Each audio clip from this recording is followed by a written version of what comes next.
The morning sun filtered through the trees, casting long shadows over the forest floor as Daniel tightened his grip on the shovel. Sweat dripped down his forehead, not just from the physical labor but from the weight of what he was about to do. Beside him, his girlfriend Lena lay unconscious, her breathing shallow, her wrists bound with rough rope. She had trusted him completely, believed in his dreams, supported him when he had nothing, and now he was betraying her in the worst way imaginable. His mind raced back to the night he met Clara, the wealthy socialite who had swept into his life like a storm. She was everything Lena wasn't: polished, powerful, and dripping with money. Clara had promised him a life beyond his wildest dreams, a penthouse in the city, a high-paying job, and a future where he'd never have to struggle again. But there was one condition.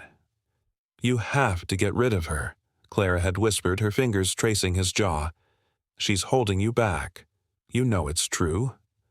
At first, Daniel had recoiled, but with every passing day, Clara's words had poisoned his mind. And now, here he was, digging a grave for the woman who had loved him unconditionally. With one last glance at Lena's peaceful face, he pushed her into the shallow grave, his hands shaking. "I'm sorry," he muttered, though the words felt hollow. Then he began shoveling dirt over her, each thud of soil against her body making his stomach twist. When the last handful of earth covered her, he stood there, panting, his heart pounding. It was done. No one would ever find her here. Clara was waiting for him at the edge of the forest, her red lips curling into a satisfied smile as she took his dirty hand. "Now," she purred, "our real life begins." Daniel forced a smile, pushing down the guilt gnawing at him. He walked away with her, telling himself he'd made the right choice. But deep down, a voice whispered that this wasn't over. 5 days later, that voice would prove right. The days that followed were a blur of luxury and guilt, a twisted dance between the life Daniel had always dreamed of and the nightmares that haunted him every time he closed his eyes. Clara's penthouse was a glittering cage, floor-to-ceiling windows overlooking the city, champagne chilling in crystal glasses, silk sheets that felt like a betrayal against his skin. She draped him in designer clothes, introduced him to powerful people who shook his hand with knowing smirks, as if they could see the blood under his fingernails. But no matter how much money Clara spent on him, no matter how many times she whispered that he was finally free, Daniel couldn't escape the memories. Lena's laughter echoed in his mind when he least expected it, her voice, soft and trusting, asking him if he was okay when he came home stressed, her hands gently massaging his shoulders after a long day. Now, those hands were buried in the cold earth, and the weight of what he'd done pressed down on him like a second skin. Clara, however, had no patience for his guilt. "Stop moping," she snapped one evening, her perfectly manicured nails digging into his arm as she shoved a glass of whiskey into his hand. "You made your choice. Now act like a man who deserves it." Her words were sharp, but her eyes held something darker, a flicker of amusement, as if his suffering entertained her. That night, as Daniel lay beside her in bed, staring at the ceiling, he wondered if he'd traded one prison for another. Clara's touch, once electric, now felt like a brand, marking him as hers. He thought about running, but where would he go? The police would ask questions. Lena's family would demand answers. And Clara would never let him go. Then, on the 5th night, the nightmare began. Daniel woke to the sound of scratching at the penthouse door, a slow, deliberate drag of something sharp against wood. His blood turned to ice. Clara slept, soundly beside him, undisturbed, but he could feel it. Something was wrong. He forced himself out of bed, his bare feet silent on the marble floor as he crept toward the door. The scratching stopped. Heart pounding, he peered through the peephole and saw nothing. Just the empty hallway bathed in the dim glow of emergency lights. "You're losing it," he muttered, running a hand through his hair. But as he turned away, the scratching started again. This time, louder, closer, like it was coming from inside. The walls. A choked gasp escaped him as he stumbled back, his mind racing. Rats. It's just rats. But rats didn't sound like that. Rats didn't leave trails of damp earth on the floor, didn't make the air smell like wet soil and rotting leaves. And then, a whisper. His name, spoken in a voice he'd thought he'd never hear again. Daniel. It was Lena's voice, but wrong, broken, rasping, as if dragged through gravel. His legs gave out and he collapsed to his knees, his breath coming in ragged bursts. This isn't happening. This can't be happening. Behind him, Clara stirred, her voice thick with sleep. "What the hell are you doing?" she grumbled. Daniel couldn't answer, because in that moment the scratching stopped and the door handle began to turn. The door creaked open with agonizing slowness, revealing not the empty hallway Daniel expected, but a figure shrouded in shadows, a silhouette he recognized instantly, even in his nightmares. Lena stood there, but she was no longer the vibrant woman he had buried. Her skin was pallid, streaked with dirt and dried blood, her clothes torn and caked with mud. Her eyes, once warm and full of life, were now hollow, glinting with something feral. She took a step forward, and the scent of damp earth and decay flooded the room, making Daniel's stomach churn. His entire body trembled as he scrambled backward, his voice a broken whisper. "No, no, this isn't real. You're dead. I buried you." Lena's cracked lips twisted into a grotesque imitation of a smile, her voice a guttural rasp. "You did, but the earth spat me back out." Behind him, Clara sat up in bed, her sleepiness evaporating as she took in the scene, her face contorting first in confusion, then in dawning horror. "What the fuck is this?" she demanded, her voice shrill. Lena's gaze slid past Daniel, locking onto Clara, and the air in the room grew heavier, as if the walls themselves were leaning in to watch. "You," Lena breathed, the word dripping with venom. "You took him from me." Clara's bravado faltered, her hands clutching the sheets like a lifeline, but she forced a sneer. "You're supposed to be dead," she spat, as if saying it aloud would make it true. Lena let out a sound that was half laugh, half snarl, her fingers flexing at her sides, nails blackened and broken. "Death didn't want me," she murmured, taking another step forward. "But I think it'll take you." Daniel's mind reeled, caught between terror and a guilt so crushing it threatened to suffocate him. He had done this. He had buried the woman who loved him, left her to die in the dark, and now she was here. Not a ghost, not a hallucination, but something worse. Something alive and angry. He wanted to scream, to beg for forgiveness, but his voice had abandoned him. Clara, ever the fighter, launched herself out of bed, grabbing a heavy crystal vase from the nightstand. "Get the hell out of my house!" she shrieked, hurling it at Lena. The vase shattered against the wall as Lena dodged with unnatural speed, her movements jerky yet precise, like a marionette pulled by invisible strings. In a flash, she was on Clara, her hands closing around the other woman's throat. Clara's screams turned to gurgles as Lena leaned in, her lips brushing Clara's ear. "You thought you could have him," Lena whispered, her voice eerily calm. "You thought you could just take what was mine." Daniel finally found his voice, lurching forward. "Lena, stop, please." She turned her head just enough to pin him with those empty eyes, and in that moment he saw it. The betrayal, the pain, the fury that had festered in the dark. "You don't get to beg," she said softly. "You don't get anything at all."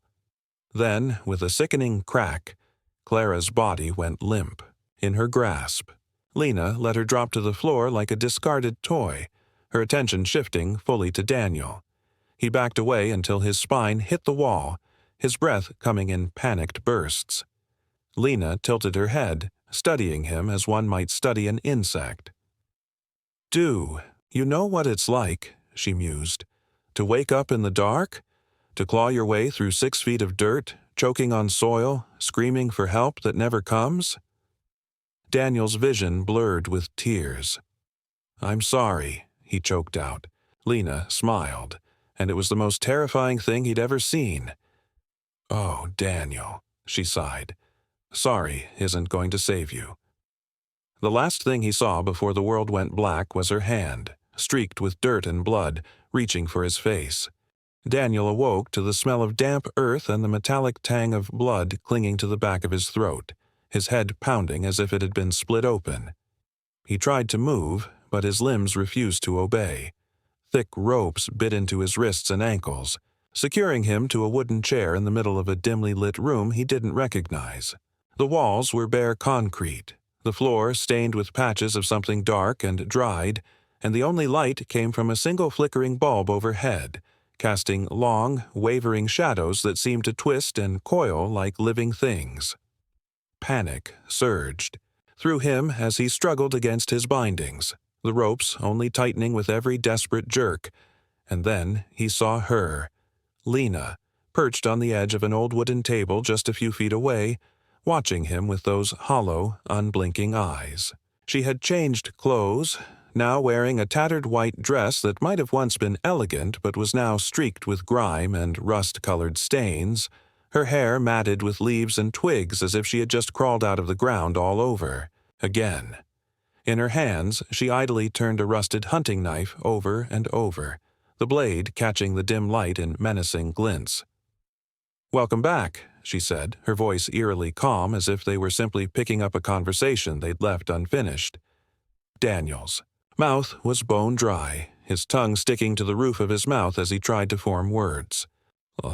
"Lena," he croaked, his voice barely above a whisper. "Please, you don't have to do this." She tilted her head, considering him for a long, silent moment before letting out a soft, humorless laugh. "You're right," she agreed, nodding slowly. "I don't have to, but I want to." She hopped off the table, the knife still loose in her grip as she took slow, deliberate steps toward him, her bare feet leaving faint prints in the dust. "Do you know where we are?" she asked, her tone almost conversational.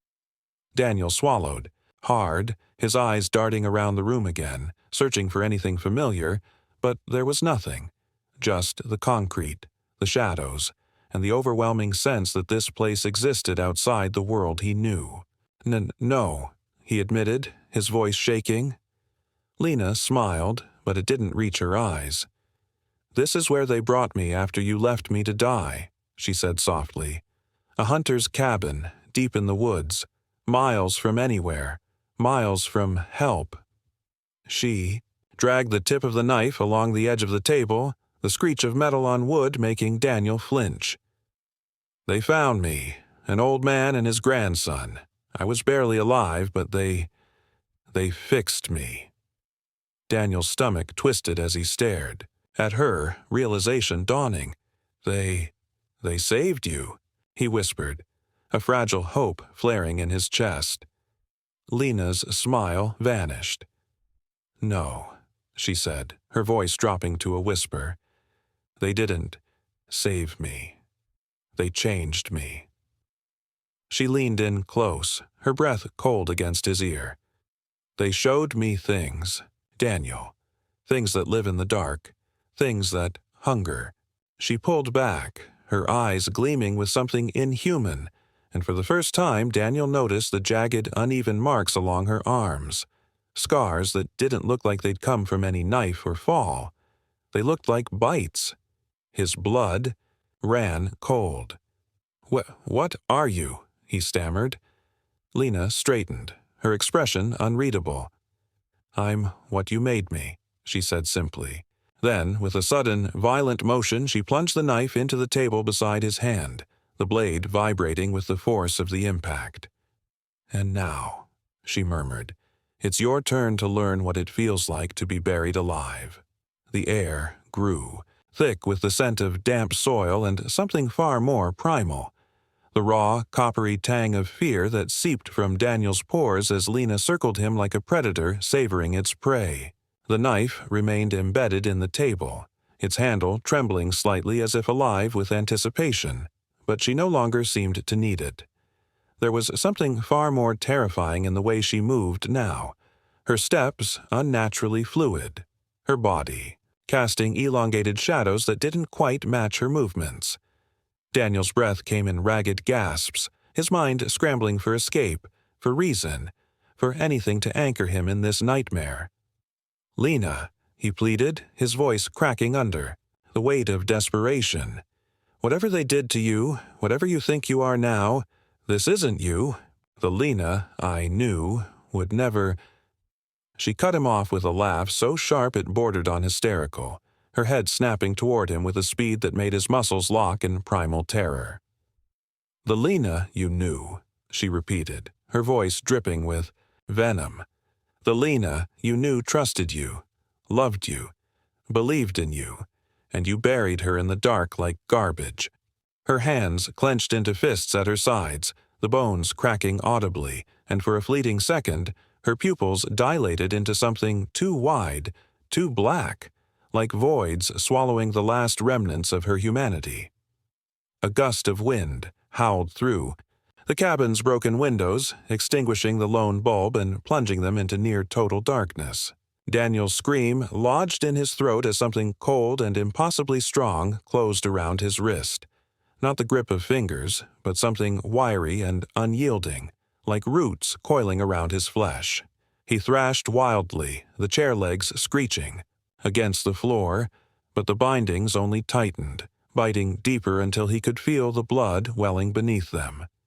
Then a whisper, so close it could have been inside his own skull. "You never asked why I came back, Daniel."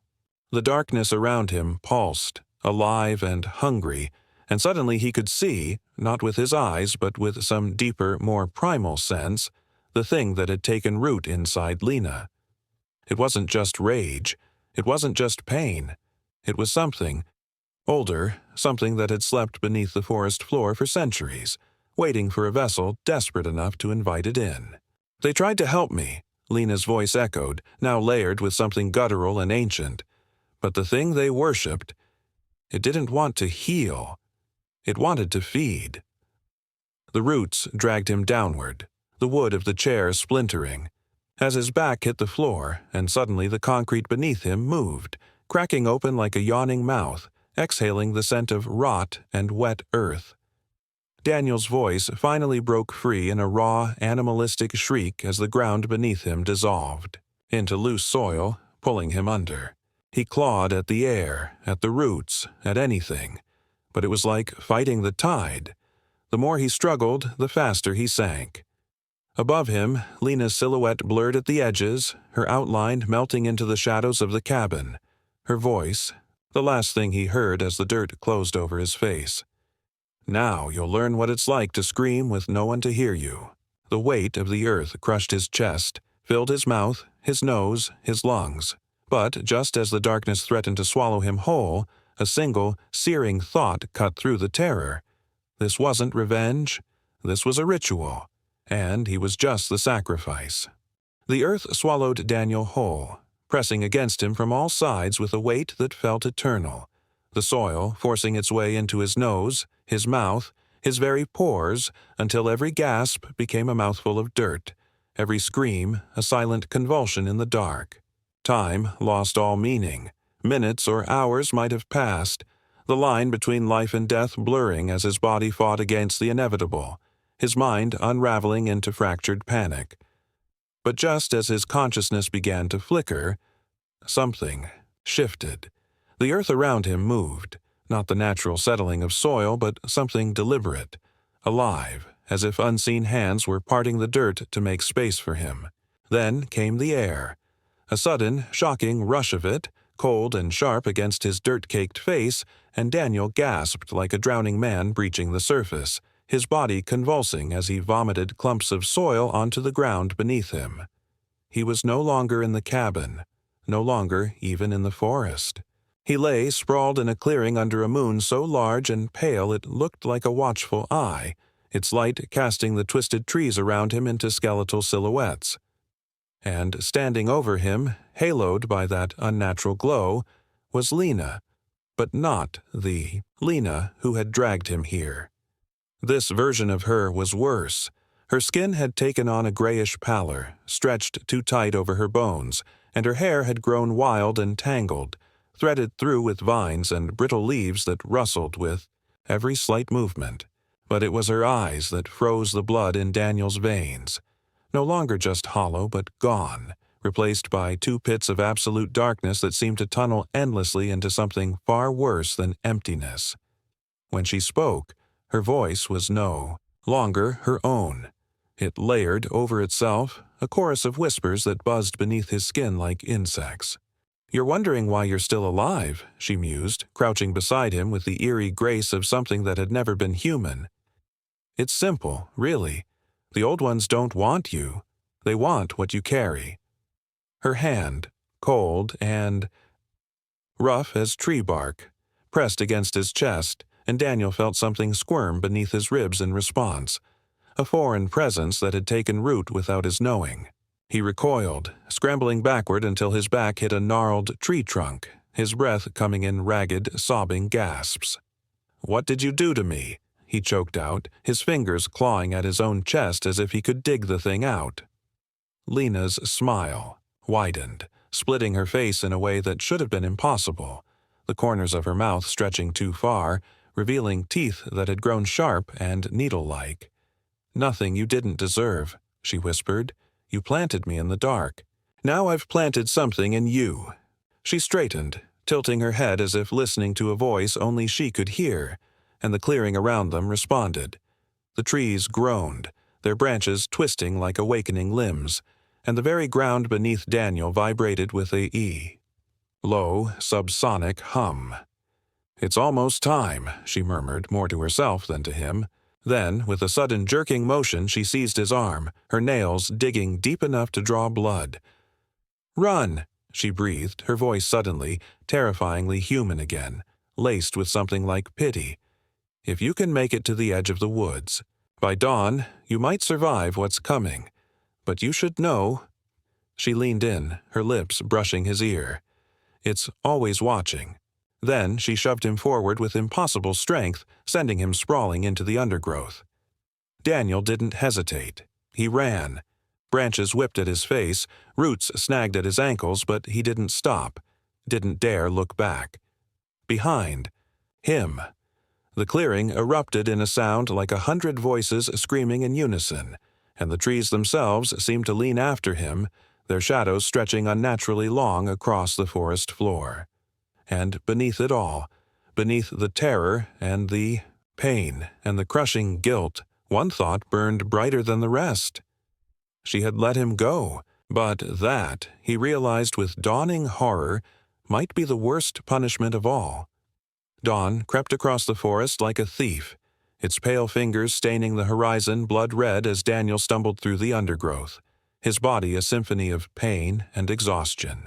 Every breath seared his lungs, raw from screaming and choking on dirt, while his legs moved on pure instinct, carrying him forward even as his mind screamed at him to collapse. The trees around him had begun to thin, their grasping branches no longer tearing at his clothes with quite the same desperation, and for the first time since Lena had shoved him into the night, a fragile hope flickered in his chest.